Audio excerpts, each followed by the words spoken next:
Mark chapter 3. And he entered again into the synagogue, and there was a man there which had a withered hand. And they watched him, whether he would heal him on the Sabbath day, that they might accuse him. And he saith unto the man which had the withered hand, Stand forth. And he saith unto them, Is it lawful to do good on the Sabbath days, or to do evil, to save life, or to kill? But they held their peace. And when he had looked around about on them with anger, being grieved for the hardness of their hearts, he saith unto the man, Stretch forth thine hand. And he stretched it out, and his hand was restored whole as the other. And the Pharisees went forth, and straightway took counsel with the Herodians against him, how they might destroy him.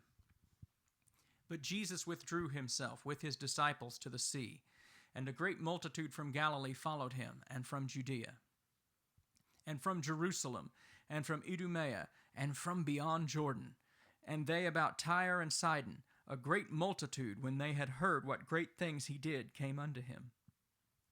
And he spake to his disciples, that a small ship should wait on him because of the multitude, lest they should throng him.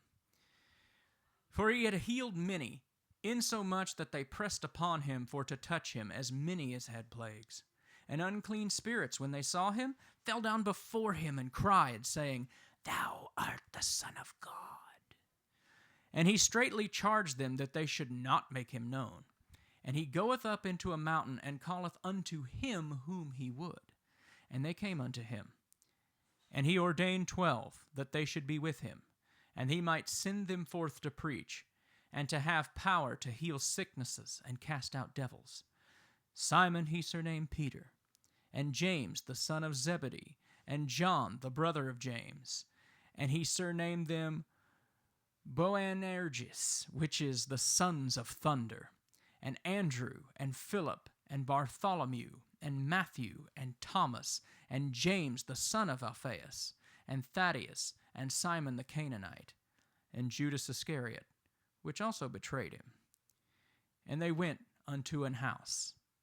And the multitude cometh together again, so that they could not so much as eat bread. And when his friends heard of it, they went out to lay hold on him, for they said, He is beside himself.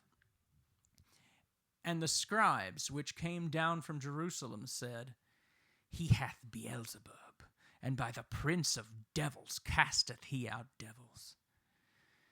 And he called them unto him, and said unto them in parables, How can Satan cast out Satan? And if a kingdom be divided against itself, that kingdom cannot stand. And if a house be divided against itself, that house cannot stand. And if Satan rise up against himself and be divided, he cannot stand, but hath an end. No man can enter into a strong man's house and spoil his goods, except he will first bind the strong man, and then he will spoil his house. Verily I say unto you, all sins shall be forgiven unto the sons of men, and blasphemies wherewith soever they shall blaspheme.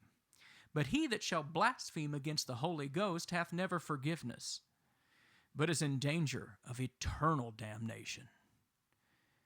Because they said, He hath an unclean spirit. There came then his brethren and his mother, and standing without sent unto him, calling him. And the multitude sat about, and they said unto him, Behold, thy mother and thy brethren without seek for thee. And he answered them, saying, Who is my mother, or my brethren? He looked round about on them which sat about him, and he said, Behold, my mother and my brethren. For whosoever shall do the will of God, the same is my brother and my sister and my mother.